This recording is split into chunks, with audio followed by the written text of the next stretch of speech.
Estos son nuestros fracasos o el fracaso de la sociedad que integramos. A las 15:19 nos vamos rumbo a Marina Glesser y su propuesta. Bueno, te contaba Carlos al principio del programa y también le comento a Pablo. Vamos a conversar con Gabriela Villalonga. Ella es actriz de Cocinando con Elisa. Es una obra de teatro de Lucía Larragione y es puesta y dirección de Mariana Giovine. Está los sábados a las 20:30 horas en el Complejo Teatral Itaca, en Humahuaca 4027. Así que para conversar sobre estas 3 temporadas de muy buena recepción de público de otras salas y también algunas giras por las provincias de Buenos Aires, Santa Fe, Entre Ríos y algunas otras, le damos la bienvenida a Gabriela Villalonga, que está por Zoom, así que los viewers la van a poder ver y los que están escuchando oírla. Hola Gabriela, Marina Glesser, Carlos Polimeni, Pablo Hacker, te damos la bienvenida a la tarde con Carlos Polimeni en Somos Radio, la radio de Madres, la radio de EVE. ¿Cómo andás? Muy bien, muchas gracias por este espacio. ¿Qué tal? Buenas tardes. Buenas tardes. Buenas tardes. Bueno, primero hablar un poco de Cocinando con Elisa, que tiene en su dramaturgia, en sus roles principales y en su puesta y dirección con un conjunto, compañía teatral de mujeres, todas de mujeres, ¿no? Sí, exactamente. Venimos trabajando con mi compañera Procaccini, Luciana Procaccini, con obras de dramaturgas. Ya esta es la primera que hicimos. Lo que pasa es que seguimos haciendo temporada desde la primera. Esto empezó en pandemia y seguimos haciendo Cocinando con Elisa, pero también hemos estrenado otras 2 obras. Cocinando, como bien dijiste, es de Lucía Larragione. Hicimos Pájaros que anidan en cualquier parte, de Miriam Russo, y ahora estrenamos El grito y el silencio de Selva Palomino. En general son autoras mujeres y en el caso de Cocinando con Elisa dirige también una mujer que es Mariana Giovine. Bueno, qué gran trabajo para desmitificar, ¿no? Que las mujeres todas juntas se pelean o que no tienen buen teatro, pero la obra habla justamente de cómo 2 mujeres, Nicole y Elisa, están en la cocina. Una es más grande, otra es más joven, en sus roles de cocinera y ayudante, y sirven a los señores, a los patrones, pero en un momento el conflicto se pone arduo cuando Nicole empieza a maltratar a Elisa. ¿Es así? Sí, es así porque la obra alude a las relaciones de poder. Cuando fue escrita por Lucía Larragione, ella misma nos contaba, y lo dice en algunas notas, fue escrita como una metáfora de la dictadura militar.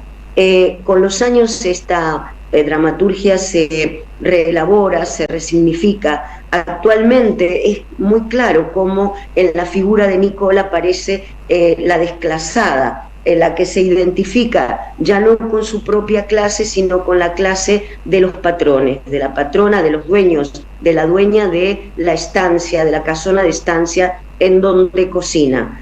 Entonces, distrata y abusa de su poder, maltratando a Elisa, que es de su misma clase social, solo que es un aprendiz de cocina que le llega por otros motivos. Después se revela que no es exactamente por aprender a cocinar, pero Elisa tiene este poder abusivo en Nicole en contra de Elisa durante toda la trama. Esto es en, digamos, complicidad con los patrones de la casa, incluso con el jefe de los empleados de la estancia, también con el capataz.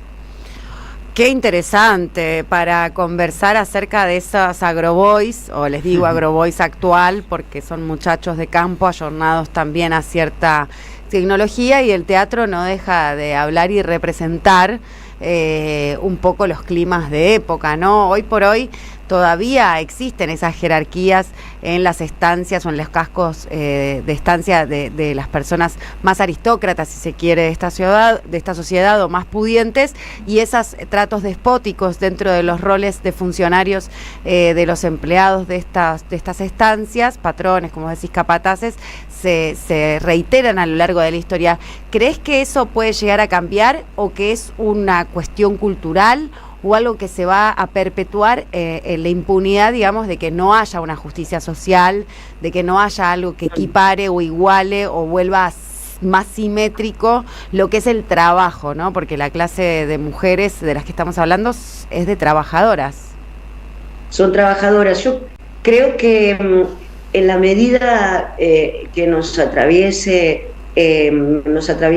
políticas como la actual, ¿no?, a las instituciones y a cada uno de los sujetos y sujetas de esta sociedad, este tipo de, esta estereotipia de abuso de poder se cristaliza, se perpetúa en la medida que hay anomia y hay políticas que habilitan esto, ¿no? Entonces, me parece que lo promueven y así sí, claro que se instala en el tiempo y se rigidiza, se cristaliza en la manera de vincularnos en ámbitos que son laborales, ¿no?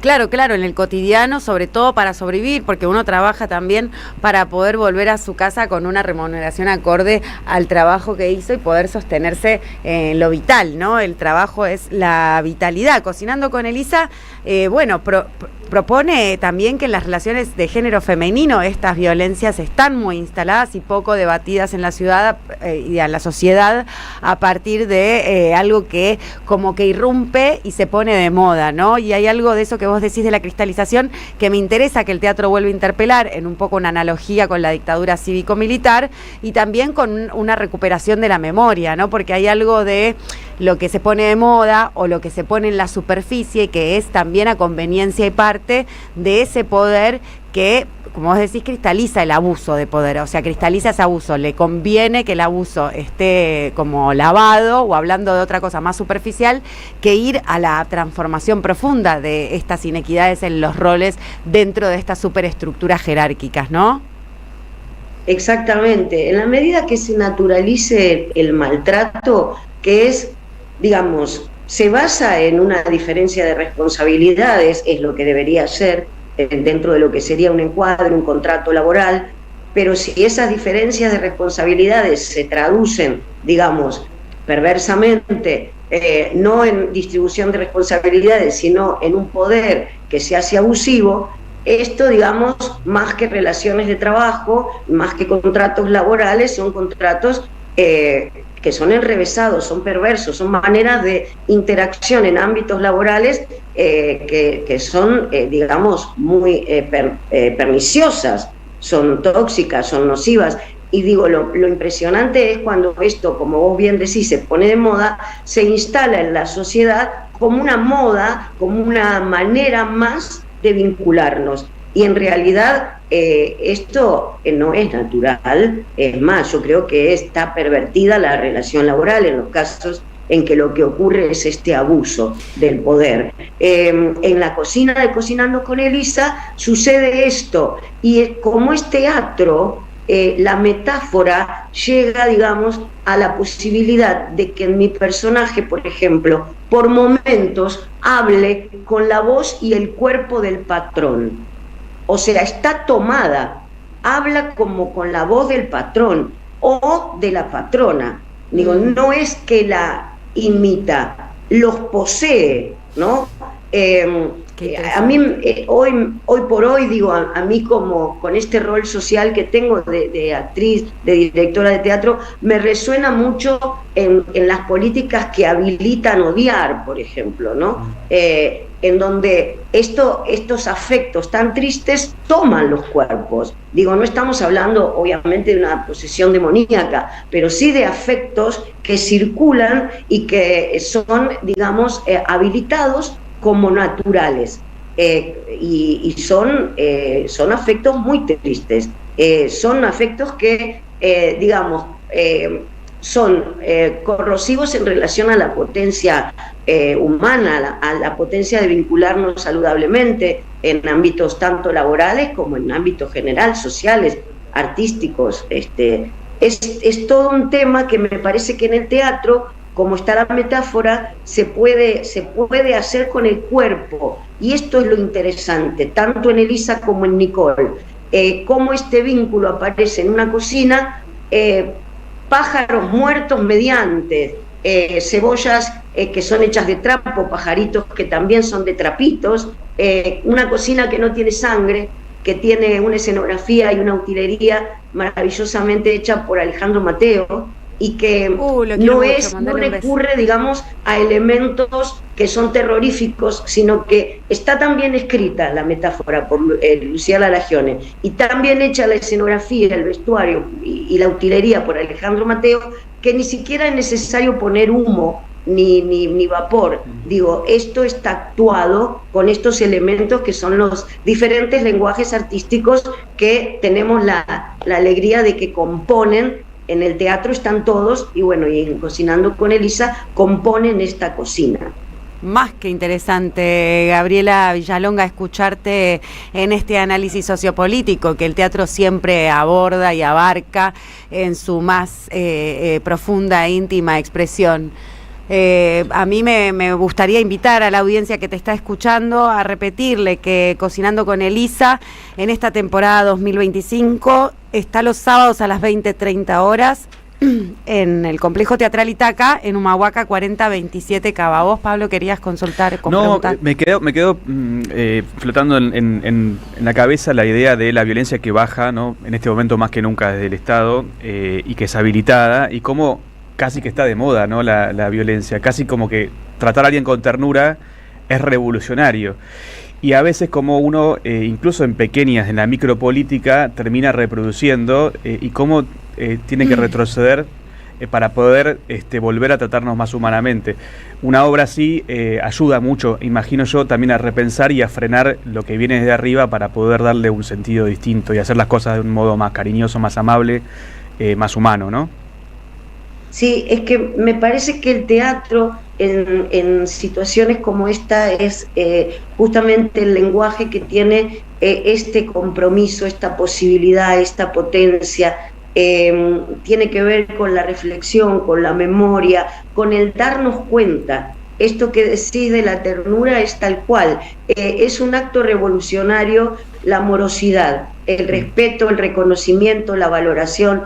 Es micropolítica de los afectos y es ni más ni menos de lo que hacen ustedes, porque escuché la nota del cineasta y me parecía eso, ¿no? Poder recuperar historias que hablan de la crueldad desde hace mucho tiempo. Digo, ahora porque tenemos la metáfora defondada en la sociedad, ¿no? Esto se me ocurre esta manera de explicarlo con respecto a la crueldad, un presidente que acepta que es cruel, un presidente que dice que es un topo para destruir el Estado del lado de adentro, casi una declaración de terrorismo, digamos, esto no nos pasaba antes en relación al lenguaje explícito, pero pasaban cosas sumamente crueles. Lo que contaba el cineasta es tal cual, digo, son acciones destructivas de la soberanía, regalos de tierras, destrucción de la industria nacional. Eso es cruel, dejar a la gente sin trabajo, sin esos trabajos, como pasaba con YPF y sigue pasando, por ejemplo, por mencionar una industria, que son atentados contra la identidad de los pueblos, de los sujetos sociales, son golpes a las identidades. Y bueno, me parece que el rol de ustedes en estos análisis y en visibilizar las producciones artísticas que hablan de esto, me parece que tiene que ver con la micropolítica, así que lo agradezco muchísimo. Nosotros que te agradecemos mucho, Gabriela Villalonga, vamos a ir a ver Cocinando con Elisa para poder sentirnos parte y en esa reciprocidad que propone el teatro acá en la ciudad de Buenos Aires. Te deseamos lo mejor, queremos decirle que hay descuentos para estudiantes y que el Complejo Teatral Itaca es en Humahuaca 4027. Vayan a ver Cenando con Elisa los sábados a las 20:30. Gracias, Gabriela, un beso grande a vos y a todas las chicas. Les esperamos. Un abrazo grande y gracias por este programa. A vos, chau, chau. Gracias por la ternura, ¿no? En medio de la era de la crueldad. El asunto es que la crueldad era un